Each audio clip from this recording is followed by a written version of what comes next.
The neural paradox. Theoretic Prefiguring. John Lilly versus Richard Feynman and the mystical impasse. Virtuality 3. Virtual reality is a technology that could allow you to connect on a real human level, soul to soul, regardless of where you are in the world. Chris Milk. It is easy to have visions when one is meditating, provided one hasn't slept for a couple of days. Hypnagogia, which is usually defined as the transitional state to and from sleep, can induce all sorts of fantastic apparitions and strange admixtures of light and sound. However, how one ultimately interprets these passing phantasms seems to be directly correlated with theoretic prefiguring. John Lilly, who became famous for his pioneering studies on how consciousness behaves when deprived of incoming stimuli, came to realize that preset modeling played a transformative role in how one ultimately viewed inner experiences, whether induced by spiritual practices or hallucinogenics. His findings indicated that there was an almost intractable problem confronting the scientific study of the mind because your theories or explanations will determine which experiences you will or will not have, no matter what experiments you perform. It is difficult to test a theory in this realm if other beliefs limit the range of available experiences.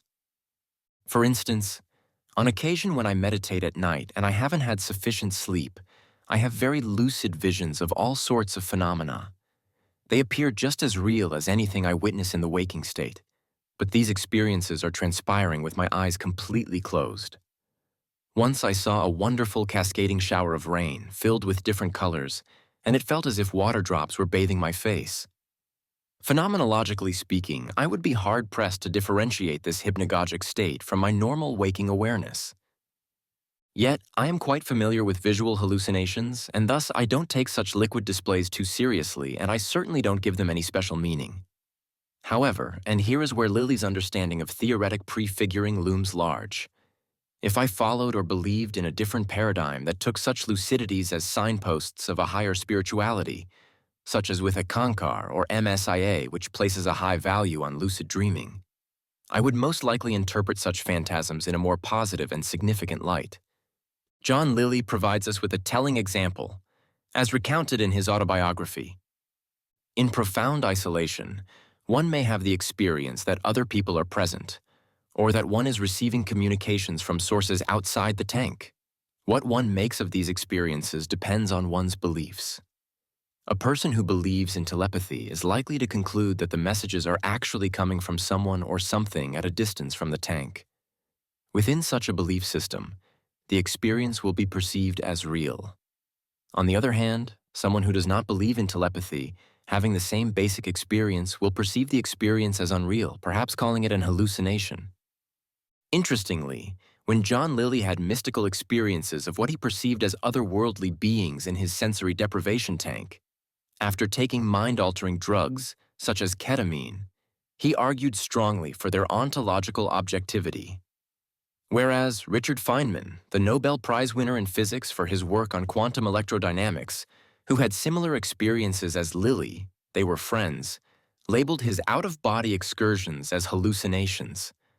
Feynman's categorical dismissal miffed Lilly, who then criticized him in a personal letter with the terse rebuttal, "You stopped being a scientist the instant you said that word, hallucination."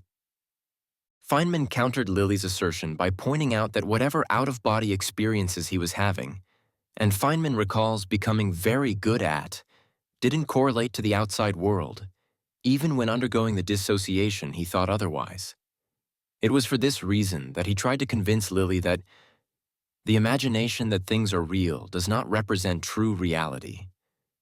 If you see Golden Globes or something several times, and they talk to you during your hallucination and tell you they are another intelligence, it doesn't mean they're another intelligence. It just means that you have had this particular hallucination. I believe there's nothing in hallucinations that has anything to do with anything external to the internal psychological state of the person who's got the hallucination. Feynman's viewpoint, of course, is also underlined in the Bardo Thodol, or more famously known in the West as the Tibetan Book of the Dead, which also describes the illusory nature of such inner encounters. Evans Wentz summarizes the Buddhist viewpoint thusly: that all phenomena are transitory, are illusionary, are unreal, and non-existent, save in the samsaric mind perceiving them. That in reality, there are no such beings anywhere as gods, or demons, or spirits, or sentient creatures, all alike being phenomena dependent upon a cause. That this cause is a yearning or a thirsting after sensation, after the unstable samsaric existence. John Lilly countered Feynman by arguing that the word hallucination is a trash bin concept for a whole range of experiences that people wish to discount because they are unconventional or difficult to describe. The term is an unscientific generalization that confuses a multitude of significant processes and specific experiences involving internal reality. This apparently indissoluble impasse, mysticism versus neurology or superluminal versus mundane, has implications that are more far-reaching and paradoxical than one might at first suspect. A pregnant illustration of this is how a limited purview can actually tripwire an erstwhile rationalist into believing something contrary to their usual common sense. As Lilly explains, a behaviorist, usually the most skeptical and hard-boiled sort of psychologist, might enter the deprivation tank with the belief that nothing can happen in the brain without some external stimulus as the cause. Should an experience occur which appears to come from a source outside his own head, but with no such possible source nearby, such a person might then be forced to adopt a belief in telepathy to explain it. Within the belief system of the behaviorist, this becomes the only acceptable explanation for such phenomena in a framework that does not allow for any inner experience or even hallucinations. Paradoxically, then, a person who does not even believe in the psyche may end up believing in psychic communication. What is so unusual about this theoretic prefiguring is that, if it is not closely guarded and checked, it can have devastating personal and political consequences, such that a relatively normal and sane person could be diagnosed as psychotic not because of their experiences per se, but by not proffering the politically correct map by which to adjudicate it. As Lilly insightfully foretells, any normal, healthy person could have unusual experiences that would seem real if they believed in them, but if he did not believe in them, the experiences would seem unreal. In either case, the experience is the same, but the interpretative model is different in each. If, however, such a person believes in the reality of the experience and communicates this belief to a psychiatrist, the psychiatrist would conclude that the individual was hallucinating and might be psychotic. However, on the other end of the spectrum, as Lilly points out, if the patient describes an unusual experience and professes not to believe in its reality, then this same psychiatrist might be less inclined to assume mental pathology.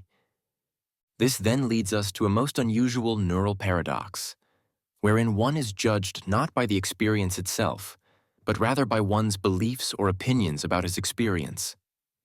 Yet in most cases, these set of beliefs, or more properly worldviews, were already in place before one had any inner experiences whatsoever.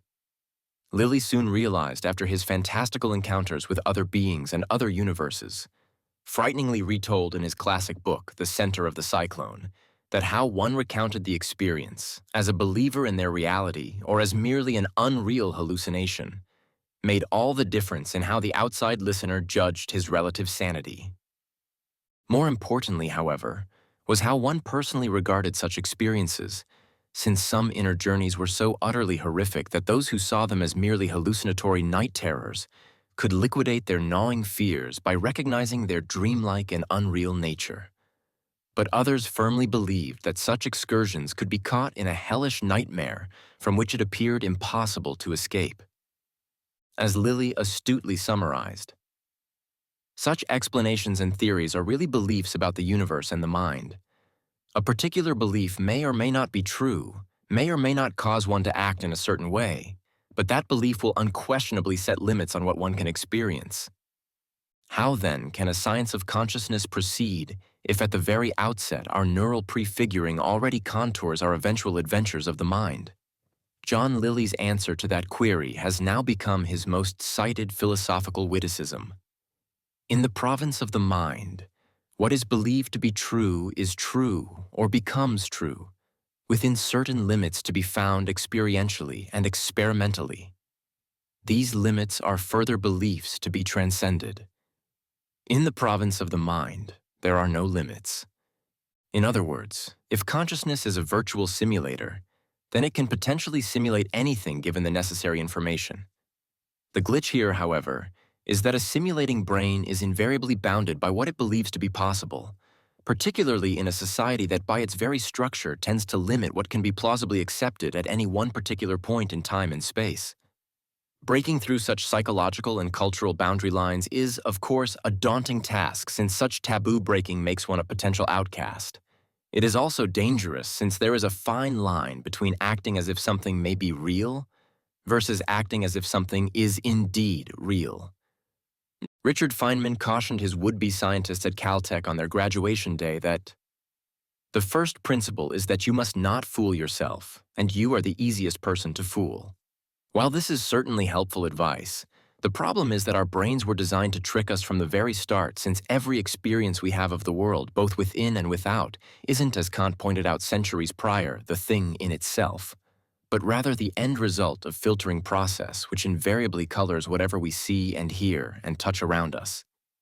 The recognition that the mind is a simulator par excellence doesn't liberate us from its unceasing simulations, since even that recognition is part and parcel of a simulation as well. We are living in a neural paradox that may be likened to an endless hall of mirrors where what think we recognize as real and substantive may on closer inspection be merely an image of an image of an image, ad infinitum. Postscript. It is interesting to imagine what John Lilly and Richard Feynman would think of virtual reality and the simulation hypothesis. I suspect that Lilly would embrace both as indicative of the plasticity of reality and indicative that all is not as it seems. Whereas Feynman may have taken a more hard-headed materialist perspective and argue that understanding physics and mathematics and neuroscience is why VR appears so real, but it shouldn't be confused with thinking that the universe is a simulation created by an uber nerd from another dimension playing a new kind of Sims video game.